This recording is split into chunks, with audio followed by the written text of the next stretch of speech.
Well, good day, everybody, and welcome to the fourth installment of the Ask the Expert webinar series.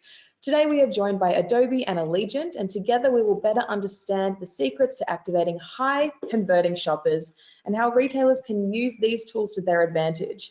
For all of the newbies out there, I am Ali Thiem, and I'm the editor of Pwa Retail. As always, it is lovely to have you here today. We have a fantastic lineup of speakers for you today, but before we get into it, as always, we have a little bit of housekeeping to get through first. We encourage all of our audience to send some questions throughout the actual session today. So if you do have any burning questions you'd like to ask our speakers, pop them in the questions tab on the control panel on the right-hand side of your screen, and we will do our best to answer them at the end of the session. So today we are joined by Jonathan Day, the founder and managing director of Aligent Consulting, Joel Sanders, the sales and marketing manager at Aligent Consulting, Brett Sinclair, Senior Solutions Consultant at Adobe, and Nick Bai, the Product Lead at Coles Liquor. So thank you all coming here and joining us today. Jonathan Day, experienced and respected leader in e-commerce in Australia and overseas. Holding a Masters of Engineering, Jonathan entered the nascent web industry in the late 90s. His work experience includes stints in North America as a lead architect for Nintendo.com before founding Aligent in 2009. And under Jonathan's leadership, Aligent has grown to over 65 staff and is a recognized pioneer in the e-commerce industry, delivering performant B2C and B2B solutions to brands such as Mitsubishi Motors, Flora and Fauna, Cooper's Brewery, Retail Power Group, just to name a few. And Jonathan's success is founded on a passion for quality and long-term relationships. It's lovely to have you here, Jonathan. Thanks, Holly. Really excited about today. Me too. And next we have Joel Sanders, who is one of Aligent's most experienced solution consultants. He holds a degree in communication studies, and he has worked in advertising and marketing as a digital producer and an account manager across industry sectors like automotive, food and beverage, health, and government. Focusing on e-commerce, he joined the Aligent team in 2016 and has been a part of the company's rapid growth, being responsible for key accounts including Forever New, StyleTread, and Mitsubishi Motors. He's passionate about driving client success via key inputs in strategy and solution architecture. Lovely to have you here, Joel. Thanks very much, Ali. Great to be here with you all. And then we have Brett Sinclair, who has been in the e-commerce industry for over 10 years, working initially as an operations executive, then moving to the role of an advisor, specialist consultant, and an e-commerce specialist for Adobe. Here he helps brands leverage the Magento commerce platform to digitally enable and transform a customer's online buying and self-service experience. Nice to have you back, Brett. Thanks, Ali. Looking forward to the discussion. And last but not least is Nick Bai, who is an accomplished multidisciplinary digital commerce specialist with a down-to-earth attitude to technology. As a senior e-com professional, Nick is skilled in strategy, digital marketing, sales, and operations. He's really passionate about helping companies build, grow, and accelerate the e-commerce businesses globally. Lovely to have you here, Nick. Yep. Thanks, Love. Did you know that more than 97% of users that visit a retailer's website will likely not convert? But the experts that we actually have on this webinar have delivered conversion rates greater than 10%. So how did they do it? Well, today's webinar will examine and underpin these tools and strategies that they use and what retailers can do to prioritize retention and what drives Australian consumers to buy online in FY22. So without further ado, let's jump right in, shall we? So let's start with Brett, who can maybe begin the discussion on the importance of personalisation for Australian online shoppers. Yeah, I think actually, Jonathan, you were going to kick off with this one. Even better, let's go for it. Brett's handballing already. Okay, can we continue with the football metaphor for this session? No worries, mate. Look, the data here is, I think, quantifying trends that everyone in the industry would be aware of, which is that we would expect that first-time customers are going to transact at a particular rate, and then when they've established that trust and faith in the service, then the next time they come back, they're much more likely to be able to, make that right decision. So I think the learnings here, the takeaway is not so much the raw data, though it is interesting that in some cases it's almost double. But what is it that we can learn from that and put into the overall site experience for both new visitors and returning visitors? So personalization's a key one, and I'll handball that one back to Brett, but I think understanding the customer's motivations is the starting point. So why would someone transact more likely on the second or third or fourth time?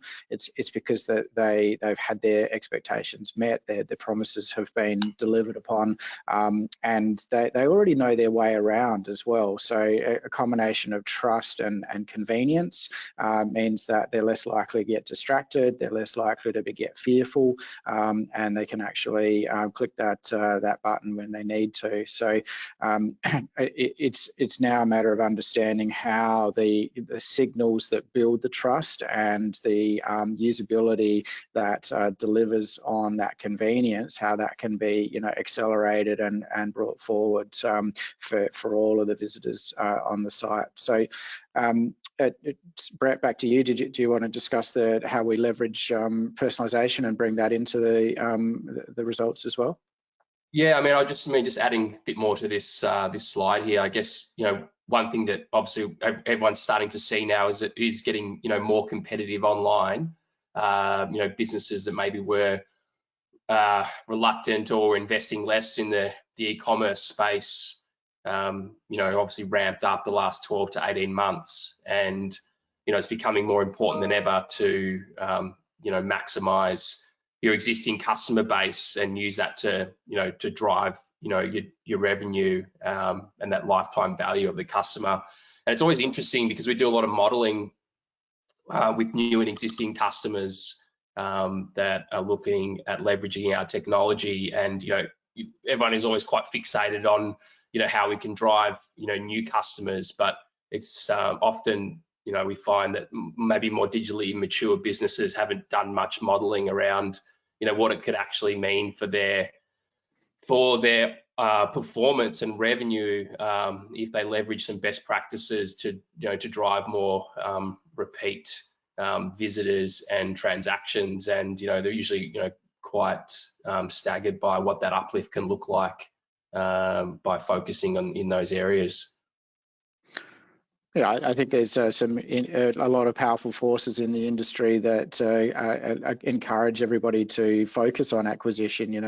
There's people who are trying to sell us advertising space, and a lot of that is around gaining new eyes and getting new visitors to the site. It's absolutely a truth of all business, but equally online, about the lower cost of acquisition when it comes, lower cost of sales when it comes to those returning visitors. So let's apply that general business knowledge into the web, but then further understand what motivates them. So I think being able to have systems that can measure and then allow us to test and try things based on what we learn when we're focusing on those known areas of opportunity is one of the things that we want to get in place from a technical architecture point of view, is that flexibility and adaptability, right?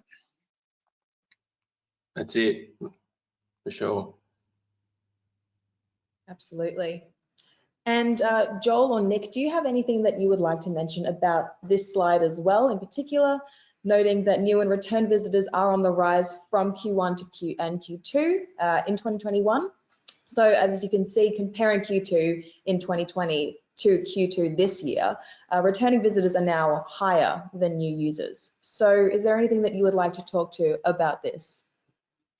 Yeah, I'll jump in there, Ali. I think there's a couple of different factors that I believe are really driving that increase in the returning visitors we're seeing now. The obvious one is that I think there is growing economic confidence as we've settled into the ways of, the new norm, as it jokingly is referred to. But I think there's some other factors that are within retailers' control that they can actually utilise as well.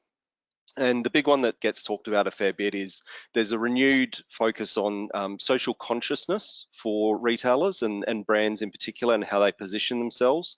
And that's giving the retailers the opportunity to have a greater connection with their consumers, because they're actually putting some morals and some depth to the brand that is more relatable to by the consumers. So that really works to increase brand loyalty from our perspective as well.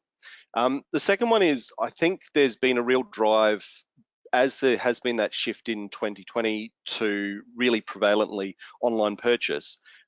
It's shone the light on some areas where retailers can really improve, and one of those in particular is loyalty programs.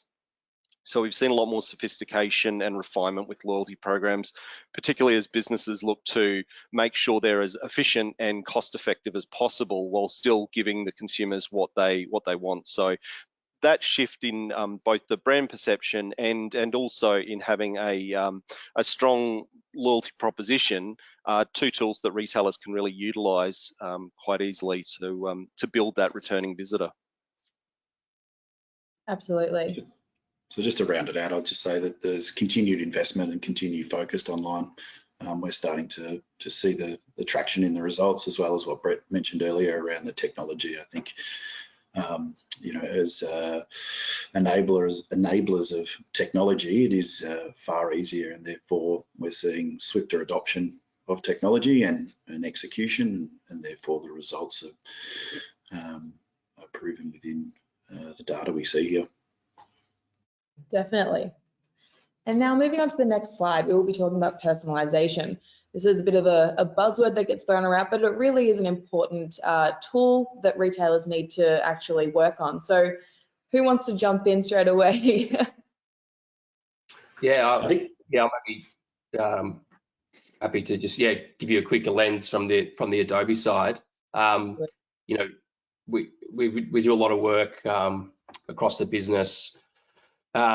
You know, looking at what customers and how they're investing in personalization. Obviously a massive part of what we do across the Adobe Experience Cloud, and you know some of the stats that we see from customers that are investing in personalization are quite staggering. There's a lot of you know, a lot of reports out there, you know, where you can see the types of uplift that customers are getting from investing in this area. So I guess it's no surprise that, you know, you're seeing a big sway here to people wanting that personalized experience. You know, we're seeing, you know, nearly double the average kind of customer retention rate from brands in our portfolio that are leveraging personalization. You know, from a commerce perspective, you know, we're investing hard to, I guess, make it easier for people to be able to deploy personalization. I guess in the past, you know, it was probably a lot more difficult. Nick kind of touched on it before, and maybe it'd be good to Nick to be able to provide a little bit more insight into you know, things that are sort of possible now and kind of focus areas from his side. But you know, we're starting to see that through our AI capability that customers are leveraging, you know, product recommendations for personalization driven by that artificial intelligence, as well as live search. I know I think there was an email that might have just gone out this morning with Power Retail, you know, talking about one of our customers, St. Frock, that they already starting to see from their personalization journey with Adobe that, you know, they see a 15%, you know, increase in pages per session, you know, increased dwell time of over 25% by leveraging that personalization capability, and decreased abandoned cart rates as well, which is something I know that we'll touch on later. Nick, so what's, you know, from your side, you know, how do you view this this slide here, and what are some of the things that you guys are focusing on from a personalization perspective? I suppose that customer focus, listening to our customers. So I think people want relevancy. They want to have friction removed from their purchasing experience and customer journey. Therefore, you know, again, having those tools, I suppose the breadth of the tools is important, and how those tools are interacting with each other. It's a much more integrated approach across your technology stack now. Again, the guys will talk about composable commerce in some later slides, but again, just that ease for as a product leader to be able to access those tools and implement strategies which are meeting the needs of not only our customers today, but those future customers, so that we're able to capitalize on the opportunities in the future as well. So it's not just a static platform set and forget.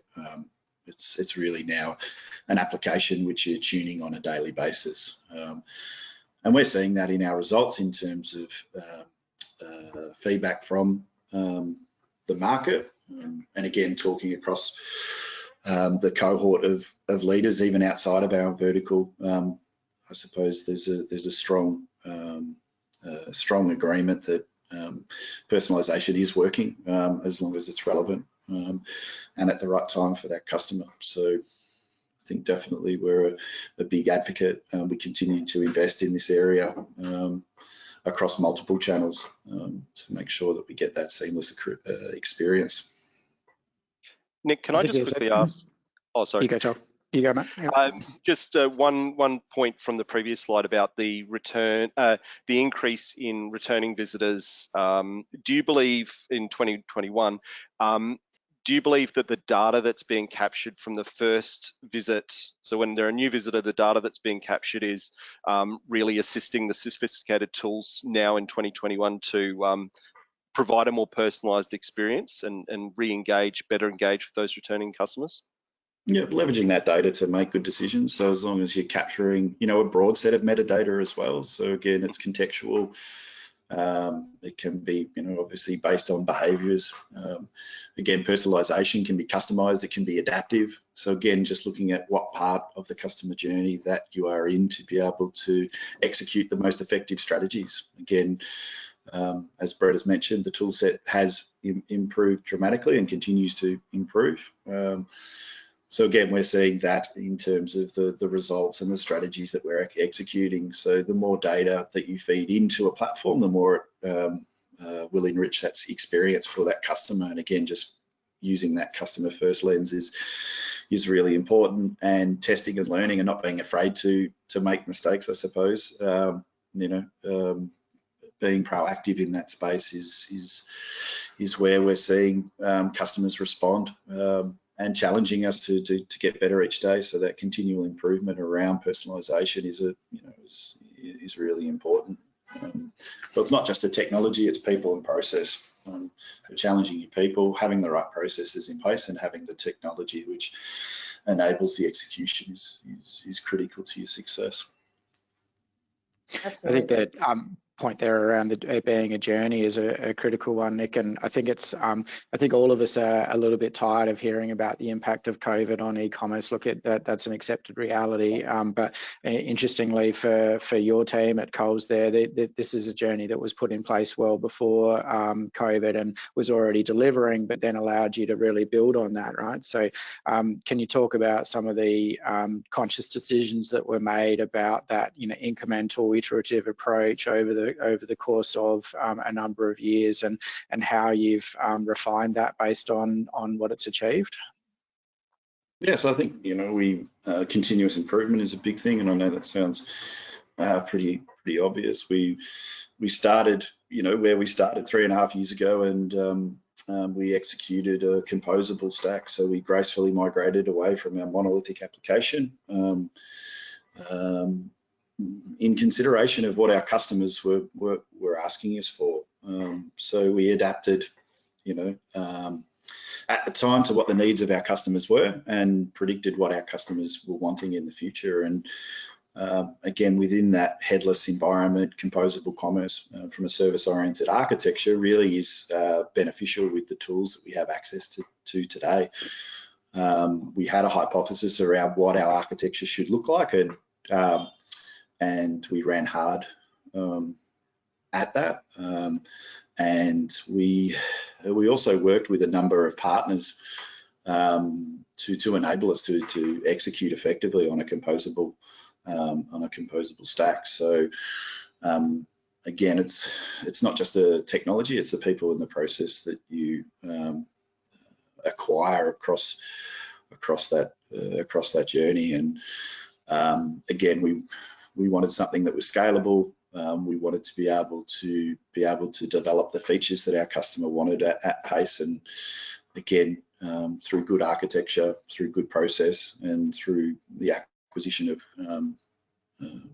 good people, we're able to capitalize on, I suppose, the market opportunity, which is growing in commerce.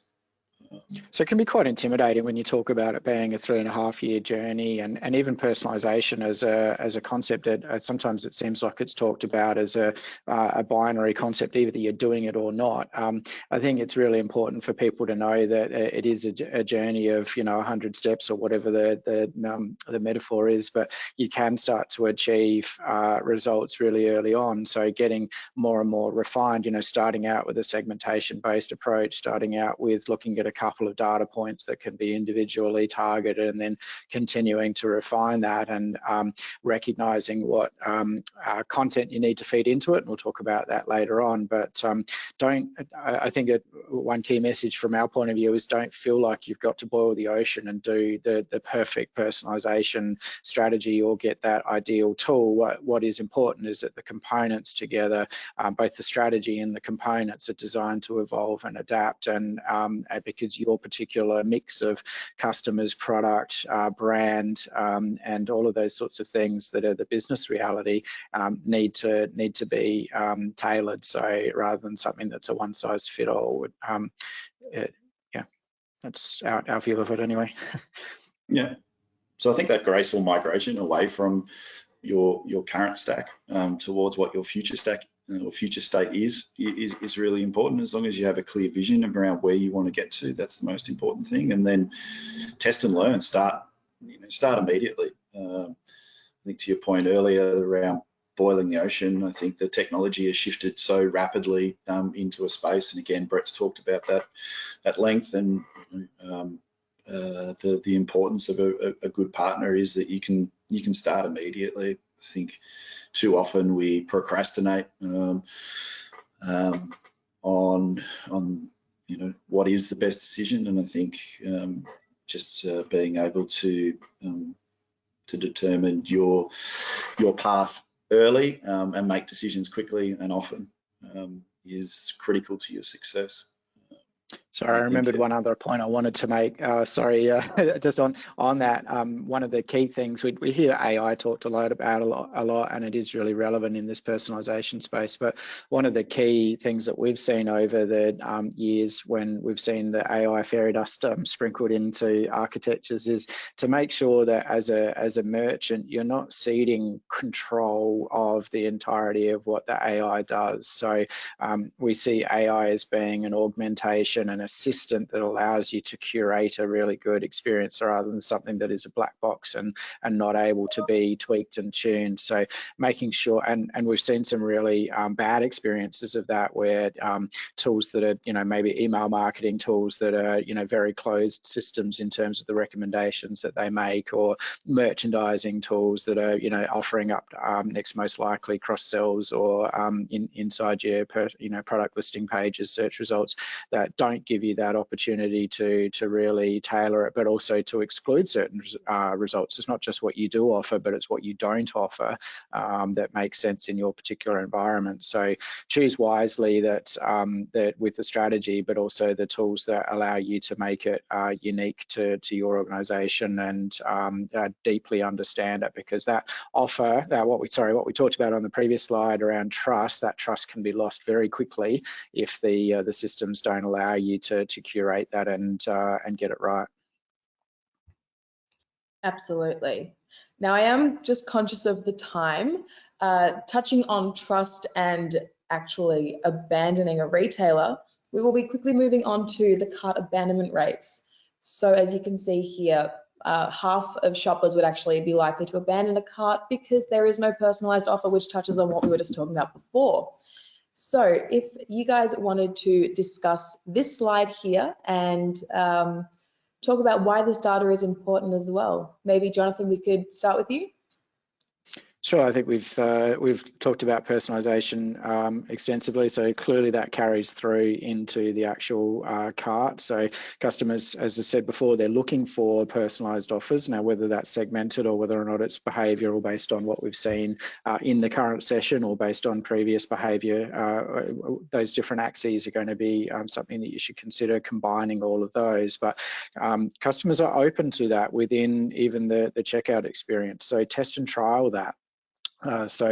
Make sure that it is some of the golden rules of the industry are that you don't distract people in the checkout. Well, sometimes they're going to want to be distracted. Sometimes they're going to want to have that add-on purchase to get them into free shipping, or to make them aware that if they purchase, it'll still get them up to the next level of the loyalty program. So Amazon trained us all that the checkout needed to be this very linear, jailed sequence. That's not the case for everybody. So be prepared to give that a try. But this does also exist in the context of a whole lot of other considerations, some of which are purely business considerations around shipping costs, but others are ones that we can influence very much around usability and perceptions. So the perception of security, the perception of what a returns process is going to be like as a customer, but also performance. So we're really passionate about performance. I'm keen to jam on that, and we've got some other slides here. Brett, Joel, anyone want to call out any of the other data points in this particular graphic? I'll just quickly note, Jonathan, as well, you touched on really briefly the add-ons that can be done in the cart. That's something I think that retailers really shouldn't undervalue. We've seen that your cross-sell and your upsell, particularly if they're personalised or bundled with whatever the person has in the cart, has a huge opportunity to increase the average order value of each individual order the customer's putting through. So having linking your personalisation to your cross-sell can really get some increased sales there. It's worth referencing. Yep. Yeah, we're seeing we've got a number of customers in the IT and electronics space that have been leveraging, that exact strategy that Joel described, and yeah, getting some significant uplift in that experience, and these brands as well. They've got multi-country environments, and you can't just assume obviously that people are going to behave the same way in different parts of the globe, or whether maybe you have multiple brands in your portfolio that you're selling online. So being able to roll that out easily, it's a big win. And Brett and Nick, you both referenced in some of the previous slides about the need to be reactive with your technology stack and have a flexible, composable stack as well. I think there's a couple of other key points on this slide that lend themselves to the strength of a composable stack. So between the shipping, which is racked up as the leading cause there, you've got payment methods that's referenced twice. A composable stack can allow you to hear your customers' feedback and adapt quickly for it. So whether it's swapping in and out payment methods, whether it's adjusting your shipping carriers or your shipping modules, it gives you that flexibility to get this valuable data that Pwa Retail are showing us here today and make use of it to actually react quickly to your customer before you lose them. Absolutely. I like that. And one other quick point I'd make about the offer is that the offer doesn't have to just be a product. We've focused on that, but sometimes the offer can be a coupon. Sometimes the offer can be joining a membership program, something rather like that. So think creatively, or an add-on service. So we've seen some really good examples in the outdoors and adventuring space. Obviously, a huge amount of demand for people with domestic tourism at the moment, but doing almost like an offer to swap and upgrade as you're adding to the cart with an interstitial. Other people are really highlighting the different coupons that are applied. Again, it used to be a golden rule that you don't make couponing easy, because that's going to distract people and they're going to hop off onto Retail Me Not, or they're going to spend time trying to find that coupon. Flip the paradigm. Make it easy for them to understand what promotions you're currently running, and allow them to apply that, because it's in your interest as a retailer to get them to utilize the currently running promotions, and that in turn will maximize the conversion. So challenge some of these golden rules, the things that we have taken as granted, and see how you can flip them to actually convert more customers if you make it a positive. I do think that Adobe Beauty is a good example of doing that as well. They have a great promotion page with the wide range of little coupons and things that you can choose from, and that really does inspire people to shop. So I would definitely agree with that.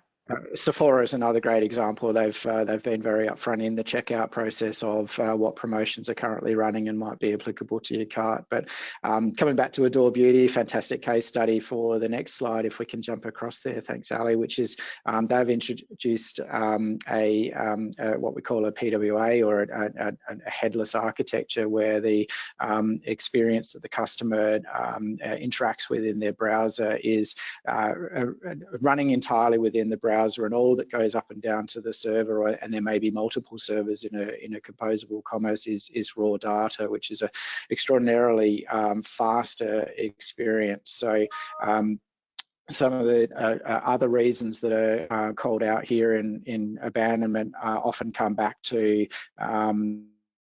the speed, because people are getting frustrated on a mobile website, which often has a lot to do with speed, or further down the page there, you're bored of a long checkout experience, because that relates to speed. So we've seen some great data quantifying the impact of speed on conversion. Again, it's been one of those truths, axiomatic truths of the industry for a long time, is that speed translates into conversion, but very rarely do you see it quantified. So maybe if we can flip onto that one as well. Thanks, Ali. This is one of my favorite graphs, and a few people on the call might have heard me banging on about it before, and it's a bit long in the tooth, but in some ways I think that actually proves its value. So back in 2012, Walmart actually published, and it's kind of funny because you can see obviously there are loading times here back when people were dial up, I think 12, 15 seconds. I can hear the sound of the modem connecting now, but the important thing is the ski jump, that ramp up of conversion as we get down from 3 seconds to 2 seconds to 1 second of the loading time, and then sub-second we just see the conversion rate impact become exponential. So whilst this data is dated, almost 10 years, believe it or not, I think the messages and the takeaway are even more relevant with the level of distraction that consumers are faced with on their devices, notifications pinging left, right and centre, and the NBN not being what we all hoped it would be, that it's still absolutely crucial to minimise the delays. Every tenth of a second is valuable in converting to conversion. So Nick, I know that's been a big deliverable for your approach as well. Can you talk about speed kills? Yeah, so basic fundamentals, I think, with your data, speed matters, and again, composable, headless, service-oriented architectures, microservice architectures, no matter how you want to, or what word you want to use to classify them, and your interpretation of that classification has enabled a lot of us to pivot our architectures into a more performant platform. So again, if you look back at some of those examples, if the fundamentals, or you're not focused on some of those fundamentals, and speed is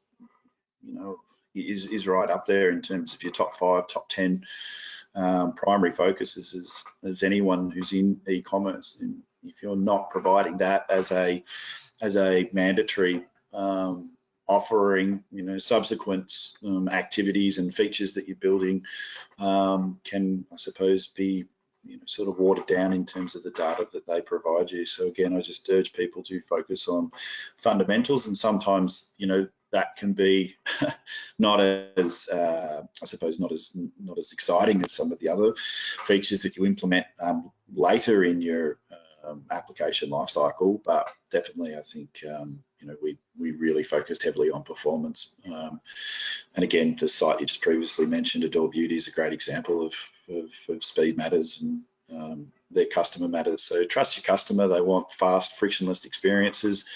So give them that. That would be my recommendation. And then move through as you know, in terms of your maturity, look towards what's next. And again, just continual improvement on performance. You should always have a bucket of funds which is focused on performance, because your customers want it, and sites are getting faster and faster. Caching strategies are getting better and better. That concept of having a bucket of money, I've heard that referred to as a performance budget previously. It's can be a little bit of a misleading label. Can you talk about it's a conversion budget? Yeah. So on a month-to-month basis, you sit down and say, okay, we've got this many dollars to invest, and also these particular metrics that we want to, move the needle on. Is that the basic principle? Yes, I suppose there's a few areas, because again, if you've executed a headless stack, a composable commerce stack, your features and your deployment, you're doing daily deployment. So again, you need to be really focused on tuning your application to get the maximum potential, and continually improving on a daily basis. So again, you see that in the numbers. You see that in your search results. We'll talk about product content a little bit later. Again, if you're focused on a lot of those growth enablers, then you're going to be able to, execute holistically a platform that will convert. So search results is a great one. I think that's one of the criticisms or concerns that clients sometimes will cite when it comes to doing a headless approach, or a PWA, as they're sometimes known, is that Googlebot, it used to be, it was believed that Google struggled with being able to crawl and index content on headless sites. But we've also heard from Google that speed is a ranking factor. So what's the experience been for you? I can reflect on some of the things that we've seen as well. So again, it's just working, whether you have an agency from a search perspective, and your development teams around continual optimization around search. The algorithm, again, there's a lot of good data that they provide, but they don't explicitly say exactly what to do. So again, having really good telemetry within your platform, so looking at the metrics, monitoring those metrics on a daily basis is really important. So again, there's mechanisms and levers that from a product perspective that you can execute, and then from a marketing team, content strategy as well can execute to make sure you're getting an optimal performance out of your architecture. So again, it's very much a collaborative effort between agency, development team, your internal marketing teams, to be really focused on making sure that the performance of your site is maximizing. You're maximizing the potential of the asset. You've invested heavily in your platform. Your customers are important to you, so you want them to be able to find you. So again, I think it's just that continual investment that's really important. I'm conscious of time. I see Ali wants to move on to the next slide, but I think that the experience we've seen is that Googlebot absolutely can, and in fact is encouraging websites to move to the dynamic rendering, or the client-side rendering, as it's known in Google terms. And we've seen explicit recommendations now that you should be shared with your SEO agencies if they do have concerns. But let's get on to returns, shall we, Ali? Absolutely. Okay. So having a look at this data here, what would encourage someone to shop with an online brand again? As we've mentioned before, it's a lot of personalized offers and discounts. So half of the shoppers would be encouraged to shop online again if they had a personalized offer. But there's also a lot of reasons to return. So if you wanted to go through some of the data that we've collected here, again, we can start with you, Jonathan, or maybe even Brett, if anyone wanted to jump in and discuss what we can see. I know Joel's got some good content on this, speaking of content. Well, we've talked a bit about personalized offers and discounts. One that I did see on there, looking down the list, free delivery, I think that's one that's, everyone knows that the psychology, it's interesting, but it's been proven. But good quality products is an interesting one. And we talked, funnily enough, I had this down on my notes to talk about product enrichment, but I think Nick also raised a bit earlier, probably you need to look at product enrichment, but also customer data enrichment as well for that personalized experience. So making sure that your data is built up around the customer and you have enough there to work with. And that goes with the products as well, because good quality products is obviously what you receive in the post, the quality of it, but it's also the perception of the product on the site. So through a strong product data enrichment, you can achieve that with whether it be understanding what the customer is there to look at, so whether it's technical specs versus, say, great pictures and a great offer. Having that data at hand will allow you to flex to what the customer wants to get out of it. I don't think there's a retailer that probably isn't engaged with third-party feeds as well to marketplaces. So also having that enriched data allows you to feed out in the formats that they need. So you're getting consistent messaging across all your channels, and the quality perception of the product is strong because of that consistency and because you're presenting the right data at the right points. Nick, I know that your team, data's a big thing, and there's lots of different facets to the products that you sell. Is that something that you find often with managing the different channels of communication, making sure that the messaging is right and having that set of data encouraging or enabling that?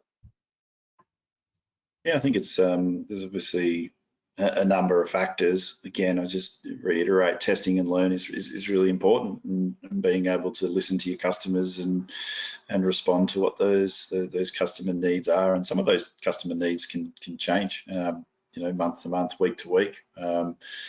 The weather is a good example within our industry that has a significant impact. If it's sunny, that will impact on what people's purchasing behaviours are. So again, it's just about creating that good experience, being consistent, being focused on the data, trust what your customers are saying to you and listen to them and respond.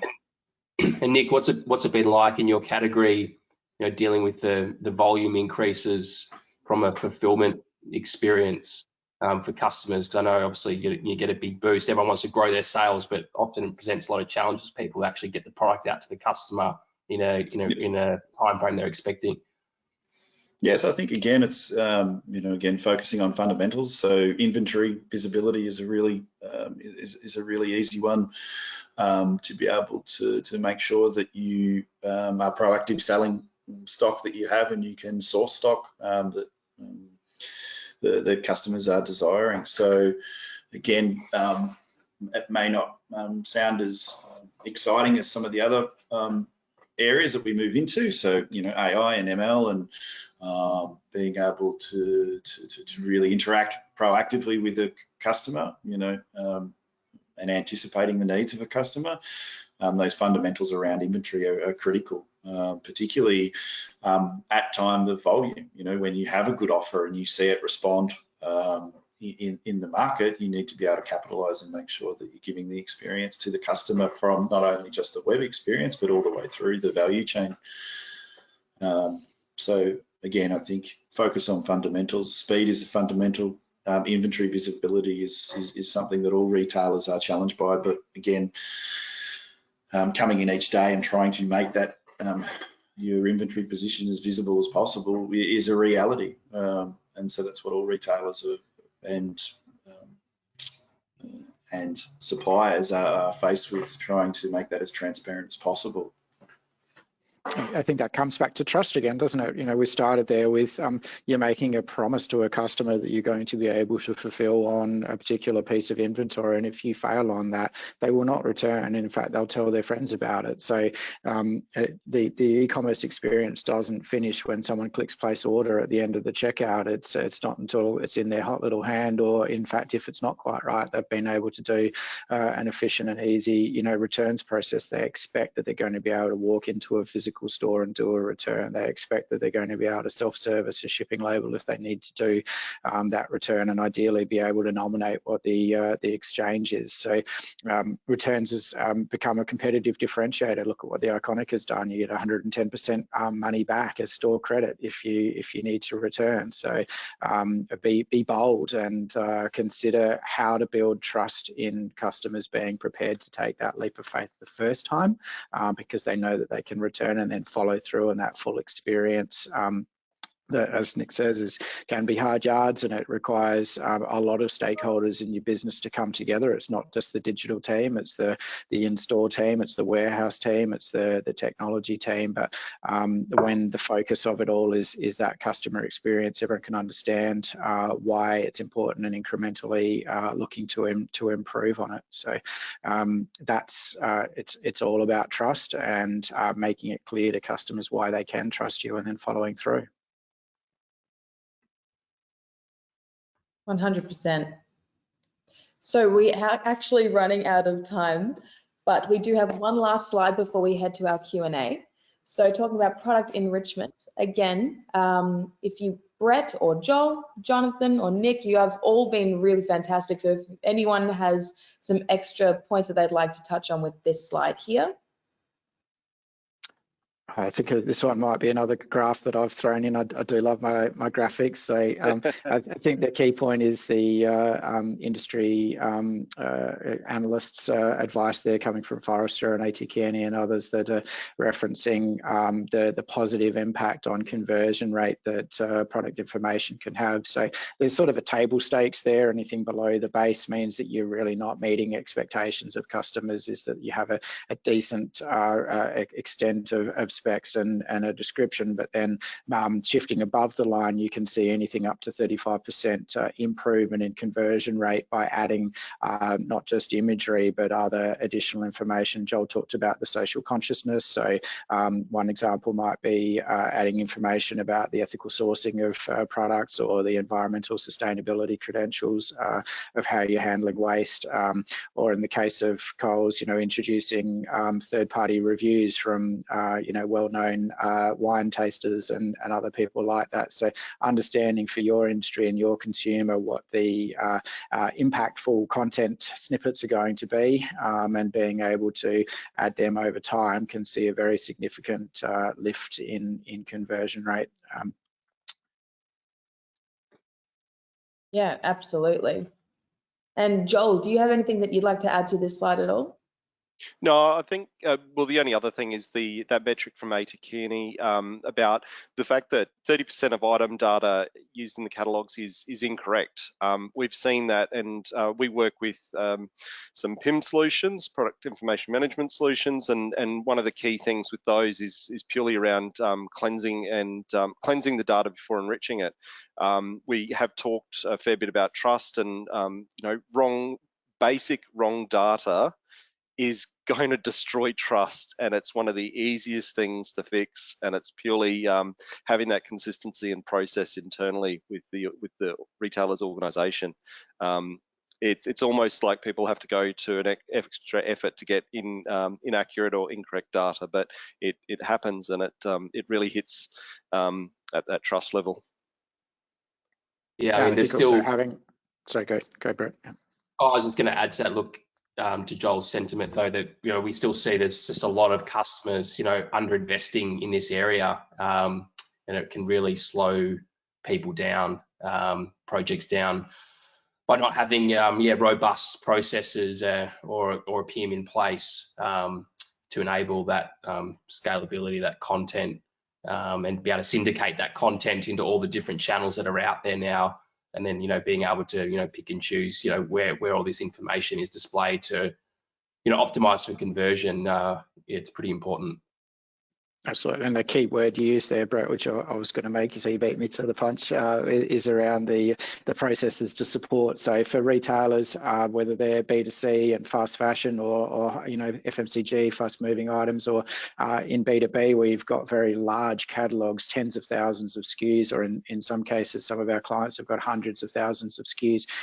That product enrichment and attribution needs to be automated, and again, there's a role for AI in that. There's a role for workflows, there's a role for rules to be able to take away the grunt work of it so that your valuable product specialists inside your organizations can do the really value adding things. They can write that compelling content in the descriptions. They can understand the correlations and you know, not be spending time punching out spreadsheets and correcting basic specifications. So to enable your organization to scale and more importantly allow customers to have trust and understanding of what it is that they want to buy, those tools are essential. I think it just sort of ties off what we started to talk about around personalisation. The metadata that comes from your product content is critical. Product to product associations, recommendations, and personalisations. Product to content, recommendations, personalisation, and associations. Product to product, product to content, content to content. You know, it does get confusing, but the reality is, unless you put the time and effort into these foundational pieces of work, and as boring as it may be to add taste like, goes well with, flavors, colors, and all those, all that metadata, any sort of personalization strategy or recommendation strategy, or you know, even from a search and merchandising perspective within your search engine is going to be somewhat flawed. So again, this is one of those things from a day-to-day basis is a fundamental. Enrich your metadata, and again, it's a bit of a free hit. You know, there's a lot of good providers out there who provide you with a lot of content. As retailers, we have really good merchandisers. We're really good at assortment, and people can love talking about product. So again, it's just really about having the motivation to invest, because the dividends that pays is massive in terms of being able to make that right experience and remove friction from that cart for that customer. Yeah, I think it's that three-legged stool. It's getting the data, product data and customer data. It's getting the architecture in place to be able to tailor that to the individual and deliver it into the third leg of the stool, which is an architecture which is fast and flexible and responsive. You need all three of those to be able to, you know, deliver these sorts of extraordinary lifts in conversion, but they can all be achieved incrementally. So start with base, you know, here's an example of one on this graph. We start with getting the quality right, and we build on top of that. We start with the personalization capability that does basic segmentation, and then we add more attribution to it. We start with a architecture that is designed to be API first, cloud native, microservices based, and with a headless front end. But that you can bring in individual components and expand that over time. So have a view of the big picture of this is the goal of where we want to get to around data, customer, and systems, how that fits into the business, and chip away at that over a period of time, making good choices about solutions that play nicely together in each of those domains. Definitely. Rome wasn't built in a day, so neither can a great e-commerce platform. So we are, as I said before, running out of time. We have a lot of questions that I'd love to get through. So I'm just going to throw this one out, I guess, to Jonathan as well. So what tools can we use to measure website speed and how it impacts on conversion? Yeah, it's a really good question, actually, because one of the things we need to do with speed measurements is to get away from what we affectionately call anecdata, or the hippo, the highest paid person's opinion. So, you know, the boss's computer is slow, so the website must be slow. How do we quantify across a broad range of customers what those experiences are? And in technical terms, it would be described as the observability of a system. So again, a system that is open to be able to be instrumented and measured both at various points of the stack in terms of what the customer experiences and perceives which is a really key thing, the difference between reality of performance and the perception of performance. And we've seen that recently with Google introducing some new, what they call web vitals, which reflects not just technically was the content put into the browser quickly, but how soon can the customer start to interact with the page? Can they see the largest content for full paint, so something that appears that they recognize, and then does that shift over time? So Google's defined a lot of really useful metrics, both quantitatively and qualitatively, in terms of that perception. They are now referenced in the SEO aspects that we talked about before. So go to those canonical authoritative sources like Google in terms of understanding what the industry benchmarks are, but then adapt them for your industry. Okay, so don't just look at what we would consider to be a lazy metric of the overall page load time, because there may well be things that are loading below the fold, below that initial viewport, that might be recommendations or might be reviews or might be other things. And it's okay if they load 4 or 5 seconds after the content that's above the fold. In fact, that's a good thing, right? So prioritize the different elements of the page and understand what it is that directly impacts on the conversion pathway. In the context of a clothing site, for example, you can't do an add to cart until the size and color swatches are available to click on.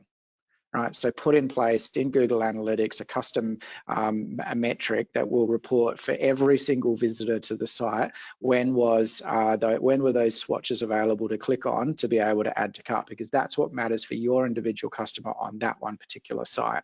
And then you're collecting data that is really not just industry relevant, but specific to your site and specific to that conversion rate. And then you go back to Nick's point, which is about that improvement budget. Okay, we're going to chip away at these 4 or 5 site-specific metrics that we're now tracking in Google Analytics across all of our customer population. With these investments, we can see how the improvement has dropped those numbers and changed the conversion rate. So Google's a great source for it, but there are also other. New Relic is a really good example as well. But be cautious when it comes to generic things like web page test and other ones like that, to make sure that you truly understand what you're measuring and why it's important for your individual site. Absolutely. And now we know that mobile is one of the leading platforms for people to shop online. So I was just wondering, are PWAs fully supported on iPhones yet? Well, Apple is at the bane of frustration for some of the front-end developers, I think it's fair to say. But it is true that not all of the features and functionality of PWAs are fully supported on iPhone. But probably the better question is, what is the overall benefit of a PWA architecture being progressive web app, and where the website can be installed, I'm using air quotes here, installed on that mobile device? And really what the key outcomes are around speed and that perception of being able to personalize to the customer because of that composable architecture, where you're pulling together rich content and offers from different sources. So the short answer is no, they're not fully supported. The longer answer is the things that matter about a PWA are just as effective on an iPhone, as an Android, as a desktop, as any other form factor. And so the business case is still relevant, even though you might not be able to do 1 or 2 nice to have components of PWA. Nick, could you sort of enrich on that in terms of what you see in differences between device types when it comes to the headless architecture, the React-based front ends that are running on devices? Do you see significant differences? Question without notice, by the way. Yeah, so I think the architecture is, again, one of the great advantages is the flexibility. So again, if you have a strong customer cohort, listen to what they want and the form factor that they want it in. And again, don't only think about your business customers, but your market customers, but also think about your business customers. You're a retail arm. How can you support them within their environment?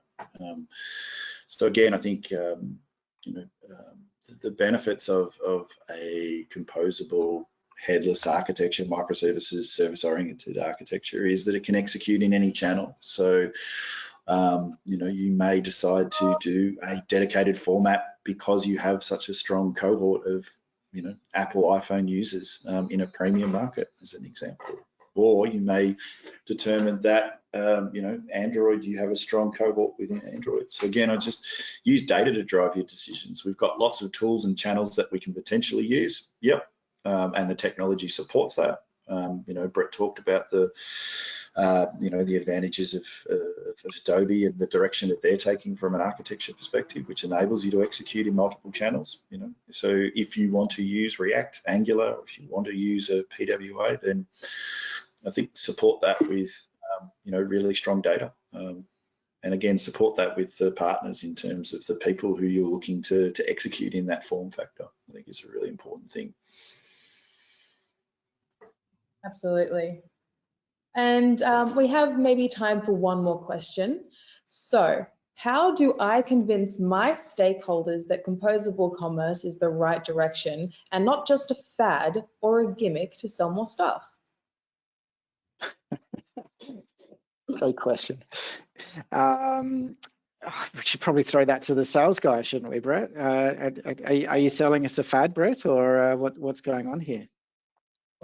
I was thinking you would throw it to Nick. He's obviously sold it in before. How does it work?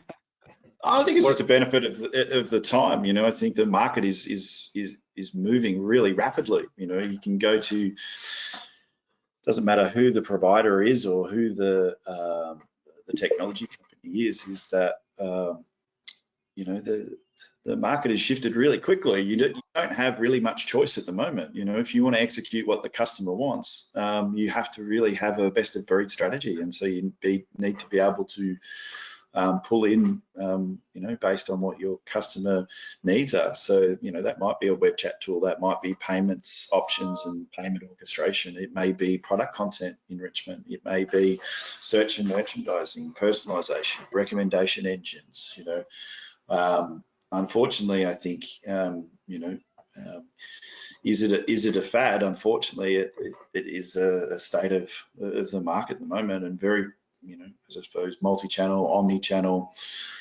retailers have very little choice because their customers are demanding the breadth of capabilities within the technologies that retailers like us are enabling. I guess if I can close a conversation you and I had a couple of months ago, Nick, I think what was really validating for us was that, this is an approach that Coles has been putting in place for, as you said before, about 3.5 years, and it's something that we've at Aligent been you know, responsible for across a number of our clients for a while here. And then suddenly there was this new label that had been created, and I remember bringing it, there's this thing, Gartner's published a report and said the composable commerce is the way of the future. So, you know, have a look on the Gartner reports, and there was this realization of, oh, cool, that's actually what we've been doing for the last 3 years. It's got a name, has it?